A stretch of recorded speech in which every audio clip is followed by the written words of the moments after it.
This is lesson 10.2, histograms. Now, histogram looks like a bar graph, but in this, the frequency of the data values is shown in intervals of the same size. We'll talk about what it means in a minute. Now, the height of the bar represents the frequency. That means how many are happening. That's what the height of the bar says. You've done this before. Once you see what as we go on, then you'll figure out what it means.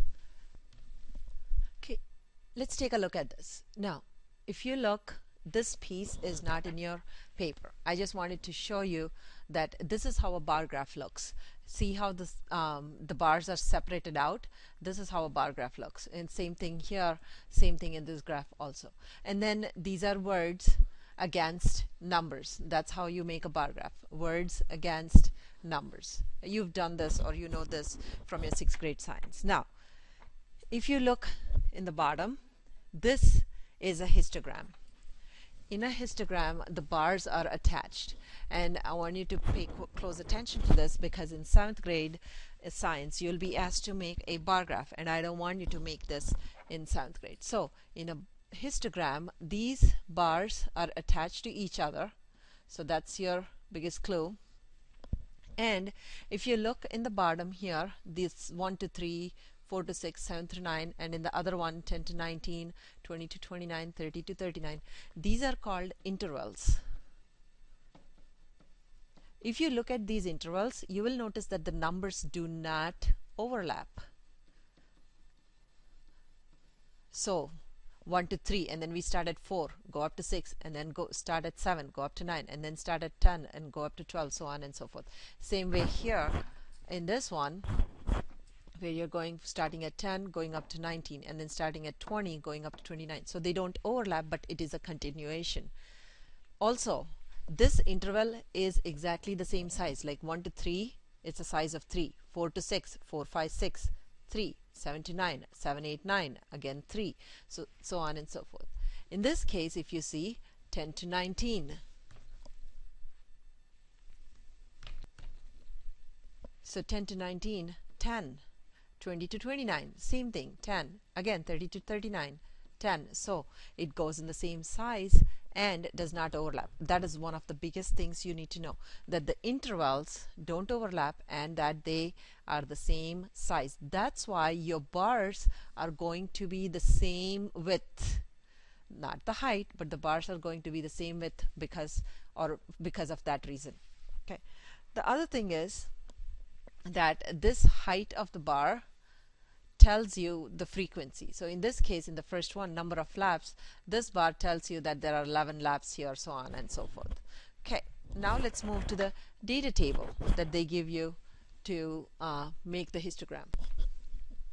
You will see these two types of data tables. Again, from your science, you know that the x, or the manipulated variable, remember the mix, and is always in the first column. So this is your manipulated variable, or the x, and this is the interval.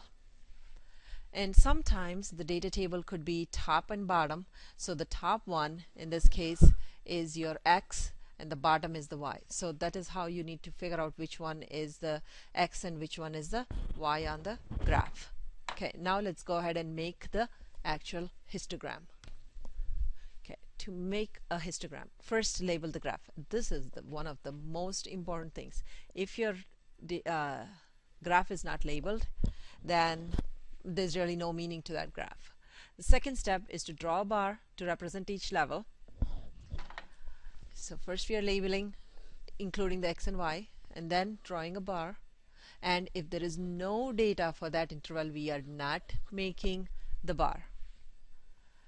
So for example, if you look at this example given in the top, if you notice this histogram here, they did not make this piece is blank because there is no data for this interval, no data for this interval. That's why that is blank there. Okay, and that's what they mean when they say in the bottom here, they say if there is no data for that interval, do not make a bar. Okay, and then let's go ahead and make this data table which says the frequency of the people, ages of people riding a roller coaster. All right, so first, title for the graph, appropriate. Same, you don't have to find anything extra, just get it out of the information given. Ages of people riding roller coaster, and that's what you need to write. It's straight from the information, don't add anything, nice and simple. Your x-axis is going to be ages, because remember, this is on the top and that is the x. This is in the bottom, that is the y. And on your y-axis you have the frequency. Okay. Now let's go ahead and make them. 10 to 19. I'm going to make mine about 3 bars wide each. So 10 to 19.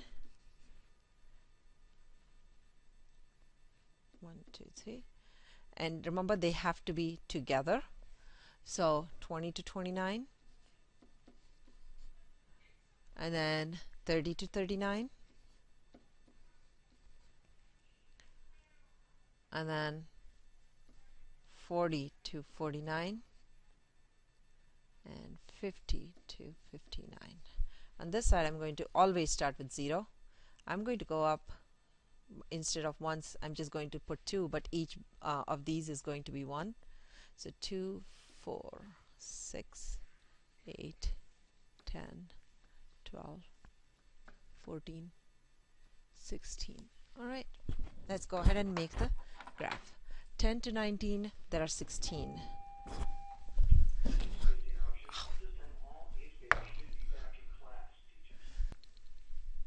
Okay, so go ahead, 16, use a straight edge, make it as nice and neat as possible. I'm just going to make the bars with different colors so that you can see, but you don't have to do it. 20 to 29 is 11, so right here, next 3, 20 to 29. 30 to 39 is 5. So 30 to 39, 5.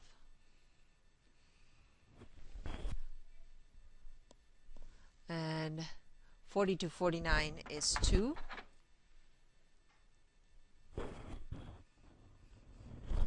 And 50 to 59 is 4. That's it. That's how you make a histogram. Remember the titles and labeling of the scale, and then labeling of the intervals. Okay. The next important thing is to read a histogram. It's asking us, this shows the number of different instruments each member of a jazz band can play. So again, see, title, x-axis, y-axis, all are labeled. Which interval has the most data? Find the interval that is the tallest. So 1 to 2. 1 to 2 interval has the most data. How many band members can play more than 2? So all these people here and here can play more than 2. How many of them? 3 plus 1. So that's 4 people. How many band members can play at most 2? That means 2 or less than 2. And that would be this people here. So that is 6. Now comes what percent of band members can play more than 2 instruments. So figure that out. There are 6 people that play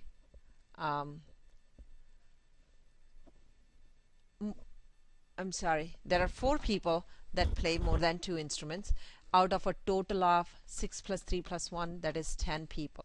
So this is who can play more than 2. This is the total. Now go ahead and figure out the percent, which is 4 divided by 10, which is 40%. So 40% of people can play more than 2 instruments. This is one of the most important questions that will be asked. So if you don't know how to figure out a percent, this would be the time to go ahead and refer back to I believe chapter 5. Okay, now in this case, let's do another problem. Histogram shows the number of hours students sleep in a class last night, or slept in a class. Hopefully they're not sleeping in class. This is your title, this is your X, this is your Y. Again, units becomes very important. How many students slept at least 8 hours? That would be 11 students. And how do I know that? How do I know that? At least 8 hours. So this plus this, so that's 8 plus 3, that's 11. How many slept less than 12 hours? So everyone that is down on this side, so that's 8 plus 8 plus 2, which is 18 students. Now what's the percent that slept at least 8 hours? So we figured out that that was 11 students. And what's the total number of students? Add up 2 plus 8 plus 8 plus 3, that gives us 21. Figure out the percent. You end up with 52.38, which is, round it off to 52.4%. Go ahead, finish up the other problems. I'll see you next class.